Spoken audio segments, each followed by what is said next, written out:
झापा 5 का जनताहरू मतदान सकेर आउँदा भोट कसलाई दिनुभो भनेर सोध्दा भन्छन् सूर्यलाई नै भोट दिएर आएको। एकैछिन यो भिडियो हेर्नुहोस्। उज्यालो सूर्यलाई दिएका छौँ। सूर्यलाई दिनुभयो। यसपटकको मतदान गर्दै गर्दाखेरि परिवर्तन भन्ने कुरा छ। तपाईले फेरि पनि पुरानै पार्टीलाई मतदान गर्नुभयो। परिवर्तन भनेको के हो तपाईहरुले बुझाइदिनु पर्यो कि हैन। परिवर्तन भनेको त देशको विकास, शिक्षा, स्वास्थ्य र देशको चल्दो बल्दो युवा पिढीलाई सम्बोधन गर्ने कुरा होला।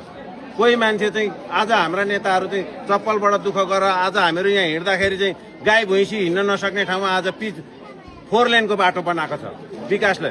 यो स्कुल सबै टिनका थाना थियो हेर्नुहोस्। यो मतदान केन्द्र, यो हिमावी स्कुल अहिले 12 सम्म पढ्ने साइन्स र कम्प्युटरका ल्याब हेर्नु भनेदेखि काठमाडौँको भन्दा राम्रो छ हैन। अब भन्दै गर्दाखेरि युवा जेएनजीहरूको कुरो कहाँ आउँछ होला। युवा जेएनजी भनेको के परिवर्तन भन्नुहुन्छ। परिवर्तन भनेको त काममा परिवर्तन हुनु पर्यो, मान्छे परिवर्तन भएर हैन। यस्ता जनताहरूलाई तपाईहरू के भन्नुहुन्छ कमेन्टमा बताउनुहोला। धन्यवाद।